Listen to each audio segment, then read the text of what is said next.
probably in the last 10 years, no gi has evolved way more than gi.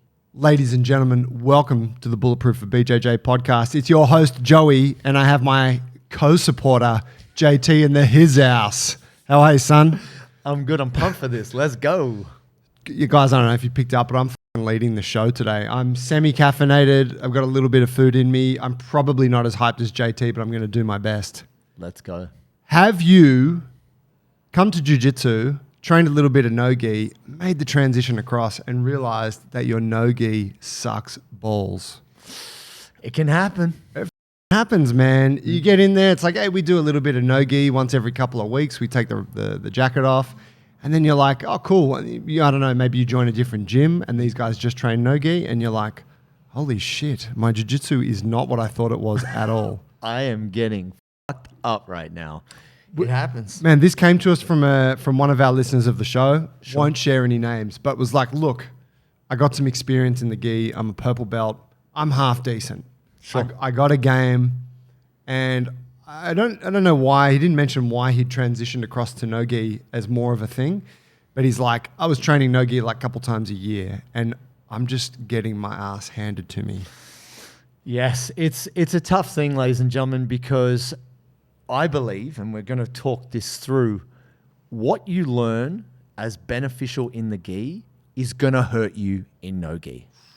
You are learning certain principles and positions like, oh, you're safe here, and you can control here, and you can chill here, which is not going to happen in no-gi. You are going to absolutely pay for chilling, thinking you have control when you don't, and also probably giving people opportunities you're not even aware is happening. I think that's the thing. I think the gi can, especially if you spend some time there and you feel comfortable there, it can make you lazy. Yeah, well, let's get into it. And I've got kind of 5 talking points here, and I think that these kind of sum it up a little bit. First one is you're going to have to rebuild your guard. Yeah. So I guess this doesn't apply. Correct. Tell me what you think, JT. It doesn't apply if you have there are universal guards. Sure. Closed guards, half guards, butterfly, that kind of thing. X guard, right? That for me, I was an X guard guy, and that transferred across. But like if you're playing a grip heavy guard like spider or lasso, that's not going to come across well to no-gi. It's very difficult. And I think the other thing is too, when you have the luxury of grips, like a sleeve grip, a lapel grip, even a pants grip, like being able to control the cuff of the pants, it just gives you so much leverage, and it's so much easier for you to be able to establish grips and not relax, but then you can kind of sit on it a bit. Yeah. And so then you do take your time more. And I believe that actually the higher you get up in the jiu-jitsu tree, like the rankings, you learn these more advanced guards, but they actually make you athletically lazy. Now, I don't know if you know this, there's probably a guy like this at your gym, the brown belt, who's kind of got the gut and is kind of a bit lazy, but just kills everybody on technique in the gi. Yeah, once he gets a hold of your shit, it's over. You're just, oh man, it's tying you up, and you're like, this is bullshit. Like, this person isn't even trying. And it's really just based on technical understanding in the gi. You take the gi off, and you put them with that athletic blue belt, it's going to be a different story. And look, I know from myself, I play a totally different guard game when I'm in no-gi. It's way more active. I'm not lying back. I'm sitting up. I'm wrestling up. It's seated guard. It's more like, I actually don't want to stay on my back at all. Like, not even on my back. I actually feel less comfortable in guard without the gi.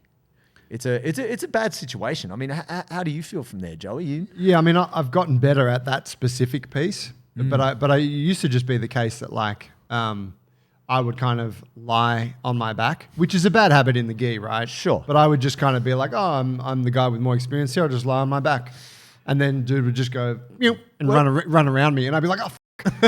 Scramble. Yeah, and I'm like, and you know, like it exposed the real laziness in my own game, but yeah, so even now it's like, yeah, the way the guard works has changed a lot, and so I find that my guard retention in no-gi has had to become a really big focus in order for me just to be comfortable to play a little bit from that position. Yeah. Yeah. I feel like this carries through to the next point well, which is that you are going to lose positions a lot So much. in no-gi. Oh, dude. And I don't know if you're more in touch with the modern gi game. Correct me if I'm wrong, but my impression of how jiu-jitsu was taught to us, and I say that I'm looking back, not thinking like out of my coach now, but in the past it was almost like if you do this shit correctly, like it's perfect, it works perfectly. And so it was like, well, once you get to this position, like you don't lose that position. You know what I mean? Like, sure, when you then move to the next step, maybe there's an opportunity for them to escape. But once you got side control or whatever, it's like you choose when the action takes place. I would agree with that, but I think there's a contributing factor which is probably underestimated with the gi, which is the friction and the control. Even when you don't have specific grips in gi, just the friction of like your underhook against their gi is awesome. It's amazing. It's like adding chalk to your hands for grip for the bar. It gives you just 20, 30% more control, even if you're not holding on to them. Yeah. So, man, the control piece is massive because the amount of scrambling, and we just see it, right? I mean, there's scrambles in the gi, but it's less. Yeah. And this probably side note, but like, you know, often you have mentioned, gi jiu-jitsu, so boring. It's because once somebody... as in to watch, right? It can be. Yeah, as a spectator, I'm talking. It can be, yeah. Because once somebody does get a good control of you, it is hard to get out of there. Yeah, once someone's passed... It's difficult. And there's nothing to say that you can't scramble, but there's so much more advantage having a belt, having a lapel, all of this stuff, whether it's passing, controlling your opponent, it's a totally different story. But when it's sweaty and slippery and no-gi, you can just bust a move and get out. It's surprising. So to that point, I think like if you're coming from more of the gi world and you're like, you have a different perspective, and I'm not saying everybody, of course, but I had a different perspective of control and positions. And so you come to no-gi and you lose the position and you're like, I lost the position. Yeah. What I didn't realize was that, that's how it works. It happens. Get back to the position. And then get back there again, and then get back there again. And as you're getting back there, they're fatiguing. Sure. And then eventually you reach a horizon of like, boom, now you got them. Now you got control. What's the next step? Yeah. But I felt like that had to be taught to me where it was like, it's fine. They're going to re-guard, pass again, you know? Yeah. Paul was the first coach to tell me that explicitly, this system that we're using probably won't work against a fresh training partner within the first 5 minutes because they're fresh. Sure. But once you've hit them with it 3 times, the 4th time you might break through. Wear them down. And I thought that conceptually was never spoken about in the gi. Right. And of course I'm thinking, it's an older time, less of a modern approach to jiu-jitsu. Maybe, but also maybe it's just setting an expectation. Maybe that's just really important that, you know, even though you might have had success in the gi and you're used to just like, once I pass, it's over. Or once I get the back, it's over. Yeah. You know, once you got your hooks in, game over. Yeah. But even body triangle, it's like that, for me, what I had learned in the gi is like, if you could body triangle someone, they're never getting out. Yeah. But what you see, there is no escape. Yeah, that's it. Look at that. How can you undo that? Game over. Whereas now you get a body triangle on someone and they're just like, whoop, Ethan Krellin stick, flippity dip, woo, and you're like, the now I'm in guard. Yeah, I had the back. What's going on? I tore my ACL in the body triangle. So yeah, I think you lower your expectations to 0. I've had that situation a couple of times recently where I've come to training with some water, but I haven't had any electrolytes, and I've finished training and I've had to go to a convenience shop and buy myself some kind of sports drink, usually a Gatorade. Cost me like $7. It's small and it really doesn't contain that much of the good stuff that I'm looking for, which are the electrolytes. Sodi, on the other hand, is my partner when it comes to hydration, and I'd simply just run out of it. And it sucks because I got to go buy expensive stuff that doesn't do anywhere near as good a job. I'm super stoked that we've been restocked with the Sodi, and now I can be properly hydrated when I train jiu-jitsu. This has always been an underexplored aspect of my training, and I'm so stoked that we now have these guys in place to support us and also the listeners of the show. So if you want to be hydrated on the mats so that you can perform at your best and have the best mental clarity while training, get yourself some Sodi. Go to sodi.com.au. That's SODII.com.au. Get yourself some delicious hydration salts and use the code bulletproof15 for 15% off. Go to sodi.com.au. Get yourself hydrated.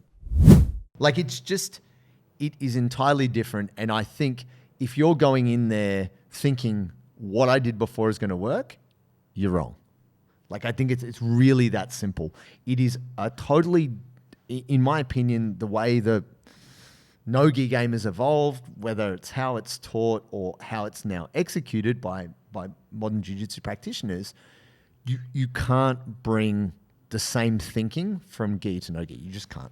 Yeah, I think that's kind of a big overarching piece here, isn't it? Like you got to be bringing like a different kind of mental approach to it. Definitely. Yep. And to be fair, like if you're looking at the elite levels of gi training now, they would also be like, it would be more the same. Yeah. But I think that's that kind of prevailing old school narrative, like culture of gi jiu-jitsu that we're talking about. And really we would say that probably in the last 10 years, no-gi has evolved way more than gi. I mean, I feel like competition. Yes. And if you look at the kind of modern narrative around a lot of different things, whether it's, Danaher talking about camping or, for example, you get, whether it's the evolution of 10th Planet Jiu-Jitsu and all the game they play, or you're getting more into the application of wrestling principles, like it's just gotten way harder to be a no-gi person.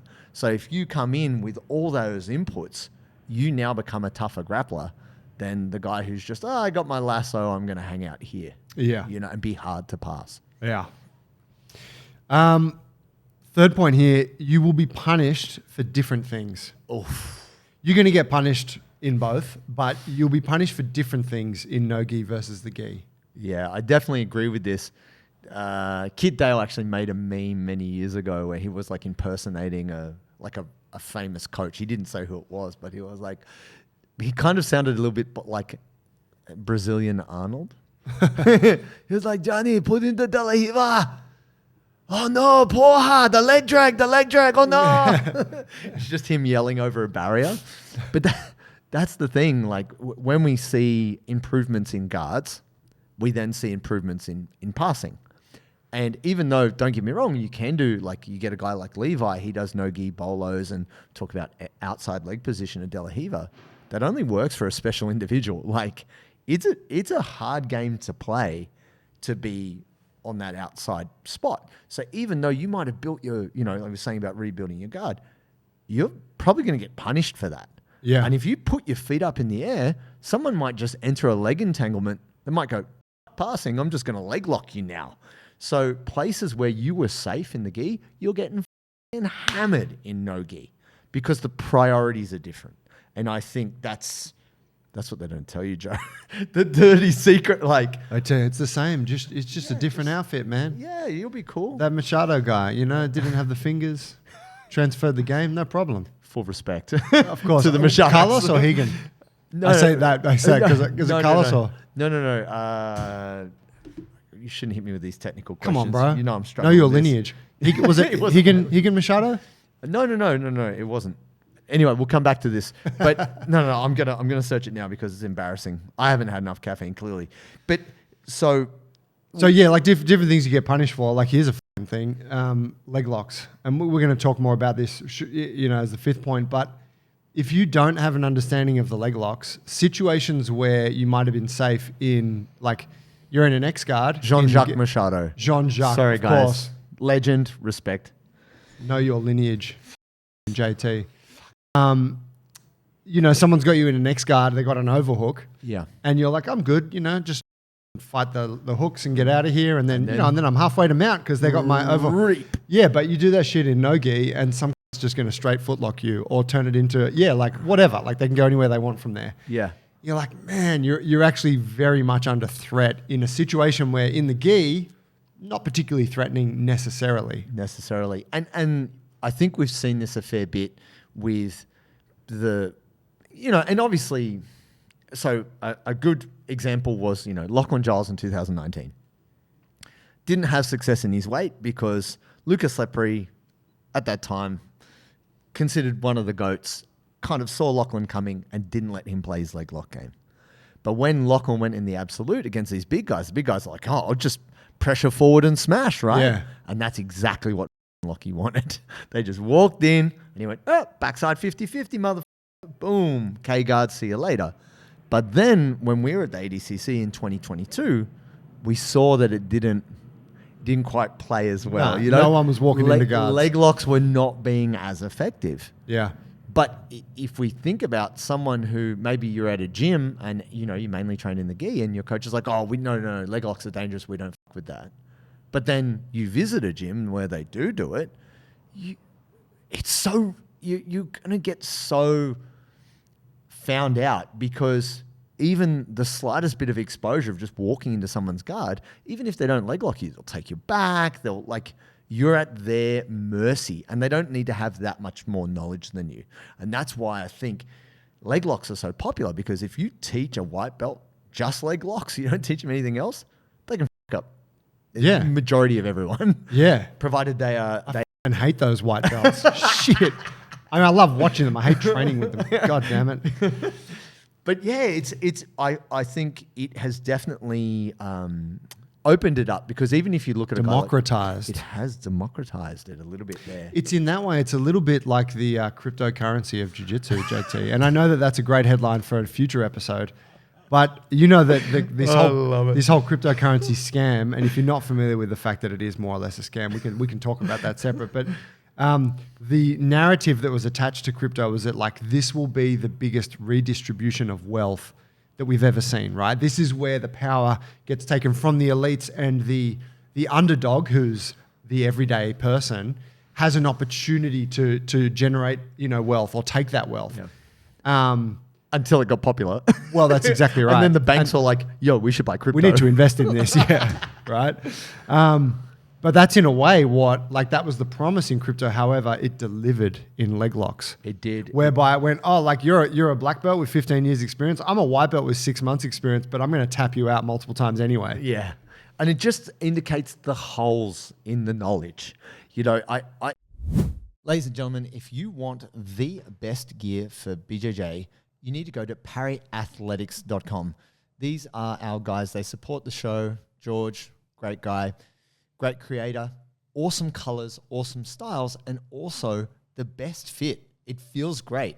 And that's the thing. It's not just that it looks good, it feels good. And the thing that for me, I love the most is I can wear the stuff at jiu-jitsu, but then also they've got that other side, the cool side, where you can wear it off the mats. And they are our exclusive partner in apparel. If you want to get bulletproof gear, you've got to go to athletics.com. And when you buy anything at checkout, enter bulletproof20 for 20% off. Oh, yeah. I even find for myself, if I spend a bit of time training in the gi, it is really hard. You have to work so hard for your grips and all these things, but it kind of makes you relax in positions where you should not. And you've just got your foot up on someone's hip, it's fine here. Then they just hit you with the esteemer lock. You're like, oh my God. You escape the heel hook and then you get esteemed, you have to be so much more defensively tight and aware in no-gi. You do. And if you're not, you're getting fucked up. Wait, do you think generally? Yeah, totally. I really believe that, because it's a faster game. Because the submissions can be applied. It's a faster game. There's especially in the leg work. Scrambly. Do you think that still applies with upper body attacks? In ways, it depends. There's less places to hide. Look, if somebody's very good at defense in no-gi, and I want to stay on the leg lock thing because that's where we kind of came at this point. If someone's really good at defending... Well, no, this was punished for different things. Oh, sorry, punished for different things. But leg position, foot position in the gi, generally you're if I can control their arms, they can't go to my legs. Yeah. But you can't just infinitely hold on to someone's wrist. If it's sweaty and it's happening, even if you're the strongest dude, they can just slip out. Yeah. And I think if you're not really tight in your attacks, the person will just slip out. Like an arm bar is not a sure thing in no-gi.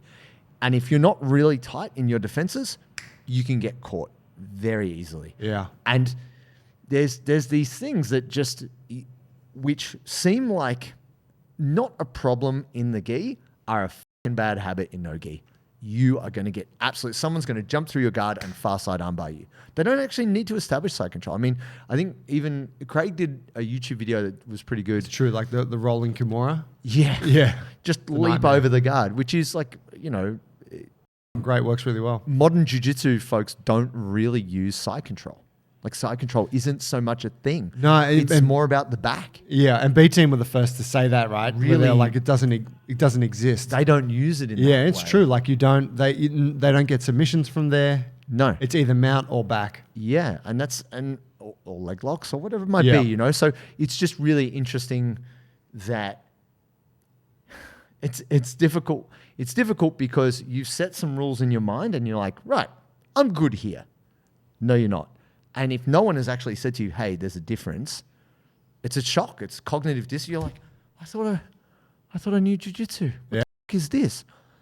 It's a different game, folks. We gotta open our eyes up. And if you didn't know, now you know, player. So And I think to appease some of the gi people which are currently rolling in their grave. I'm a gi guy. No, and I put the gi on for gradings. But You sell out. yeah, it's pretty much Joey ties his black belt around his parry rash guard. Yeah. What are you I doing? mean, I did do that in the beginning. My no-gi gear for 3 months, I think. Preach. Wanker. You will get punished like in the gi as well for certain things. That, like say framing, right? Like Yeah. no-gi, you can frame pretty hard. Like you can be pushing your limbs out there and know that you're a little bit... Gi, you do shit like that. You start bringing your elbow from the midline, motherfuckers armbarring you all day. Yeah. Yeah, so it's just different things. But the dilemma there for you, the practitioner, is that you will just have this, you won't even know consciously what these things are. You just have a way of acting when you're training because you're being safe and whatever. And you will apply that same framework to the other and it won't work. It won't apply. Yeah. Yeah, definitely. Next one, lower belts are going to bash you. Oh, God. Now, look, Can happen. the point we're making here, not so much the belt discussion, but more the idea that you come, like there's a pecking order, right? There's a hierarchy. You kind of know where you sit. And say for old mate who's coming in, purple belt, probably been in the Couple gym. of years of experience. Yeah, right? Like knows where, like a purple belt is a problem for anyone. Yeah. Right? And so they now come to this class and you could almost just say it's like you've come to a new gym. Yeah. Right? And now that where you were in the pecking order doesn't apply. Yeah. And you're going to find that, and it's not a problem when people who are above you in the pecking order in your mind beat you up because you expect that. They're better than me. But when someone who's like a white belt who's been in the class for 10 months and you can't escape their leg entanglements and they're repeatedly like heel hooking you, that's mentally quite challenging. Vexing. Vexing. Yeah. It's a dilemma, right? And so the thing there, right, it's going to happen. That's the first thing you got to acknowledge. My point to make is that you just got to be okay with it. And you've just got to acknowledge that, okay, I'm not very good at this specific thing right now. This skill set. I need to close up my gaps in this shit, and then we can restore balance to the pecking order. And come back and smash them all. We hope. Yeah, you spend that 10 months there on those Danaher instructionals and then you win. You pull that white belt aside, go, man, I think what would help your game would be really train more in the gi, brother. Just the grips and the posture. Slow it down. Don't Right. roll as hard. Man, people wear jackets when they go out at night. It's actually very practical. And then before you know it, they're fucked off and you're good again. Look, this is how you defend a knife attack. Yeah. No, I don't think so. I'm with you, man. I think that the other aspect of this is that we, as humans, we only have so much like mental energy, mental bandwidth. So we become mentally lazy. We look at a piece of information like, oh, closed guard is this box. Okay, park it. I've got a couple of ideas there. Or half guard is this. Yeah, I kind of get that. And then we kind of leave it, and sometimes we go back and we open that box when we need it. But it's rare that we go, hang on, no, this is the wrong this is the wrong box. I've put the put the milk in a cardboard container. It's leaked everywhere. Like you've got to really readdress your thinking. And so whether it's you're working with a new coach, new gym, or you're working with new training partners, like ask them questions. Like this might sound strange, but like I actually asked Craig Jones a lot of questions when we used to train together because he was bringing information back from DDS. Why would that sound strange? Well, maybe people think that I don't respect Craig's jiu-jitsu, which is not true. I respect his jiu-jitsu. He's very, very, very good at jiu-jitsu. Even though he says he's not, he plays it down. Yeah. But he's very specific about why he does a certain thing. And he will say, no, I put my knee like this to control the hip like this. Or why are you doing that? That just doesn't work here. And it's because he's very blunt and he's very direct about like his own opinions on jiu-jitsu, it just cuts through the bullshit about certain details. And I think at that time, I was kind of falling into the habits of, but it worked in the gi. And he was just doing purely just straight up no gi. And he's like, no, that doesn't apply here. And until someone has told you, you will keep making those mistakes. Yeah, told you and probably submitted you numerous times. You're like, okay, I'll consider it. I tell you what's worse is when somebody gets you in a submission and then just kind of, it's like... they kind of let it go. I've done it too many times. They know, like got it. I'll transition to something. Yeah, like I need a challenge. No, do it. Kill me. It's not actually. I find it way more embarrassing for somebody to like let go of a sub. Like, no, please. Oh yeah. Like I would prefer that you just do the business. But anyway, I'm someone who loves to learn. So it wouldn't even matter if it was somebody who is a white belt and they're masterful at heel hooks, and I don't know that. Man, like, where did you learn it? Or can you show me your details? Because they might have had the time and the mental bandwidth to do it that you haven't, and that could save you time. Always. So there's that too. So like our last point, we kind of covered already, which was that leg locks will expose you, right? So I'm thinking like one practical thing that I did, which once I resigned myself to doing this, helped my gi jiu-jitsu improve a lot. But it took me a lot of time to like do it. Yes. Right? Which was identify the things that I'm getting submitted with or caught with constantly. Because usually it's not that many things. It's like I'm getting choked from the back. I'm getting inside heel hooked from, leg entanglement. Let's say it's those two things. Sure. So you're like, okay, I'm going to learn defenses for those. Yep. And as soon as you can learn the defenses, then you don't have to be so concerned about ending up there and the game continues. Yeah. And I feel like that's a really huge unlock. So like for old mate, find the things that are catching you out and fix those things. Because then you can start to experiment a bit more and have a bit of freedom. You can feel safer. Yeah. And I feel like, and tell me what you think of this. I feel like in gi jiu-jitsu, because of the guard and because of how the gi works, being like really defensively sound was not always such an emphasis. Whereas in no gi, because the threat of submissions I feel like it's very high. I could be really wrong in saying this, but I feel like the threat of submissions is kind of high and they come more frequently. So the modern approach to no gi jiu-jitsu is everyone gets really defensively sound. Maybe. Like from an early stage. But potentially. I'm not... I don't know exactly how to respond to that in the sense that, so for the longest time, like leg locks were kept out of higher level jiu-jitsu in terms of the gi. But then there was a critical point where it's like, no, brown and black belt, the leg locks, no, we'll allow it, the international body. And so then it's like, wow, when you're a brown and black belt, you can do these dark arts and blah, blah, blah. And what I found was actually including leg locks in jiu-jitsu, which started to come in for me around purple-brown, it just made my awareness bigger. Just opened up a piece of the map I didn't see before. And probably speaking to your point, Joe, is that if you already have that awareness from white belt, defensively you're better. You're already aware that they might heel hook you or they're going for a leg entry here, so here's the counter, et cetera, et cetera. I think the more you can get exposed to the specific attacks, defenses, and controls you need, the better. The problem is just by living in the gi, you've been blinded. You had the blinkers on. And now you got to open those eyes up and really don't bring your gi biases to the no-gi game. There possibly was a time when you could get away with it.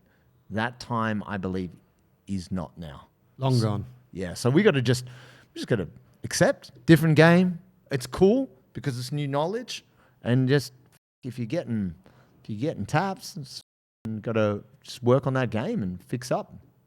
Boss. Hey, if you like the show, do us a favor, share it with a friend, and also leave us a 5-star review and subscribe and do all that shit. It's a really small gesture for you guys, but it goes a long way to help share this with others so that we can keep growing this bad boy. Thanks, fam. We appreciate it.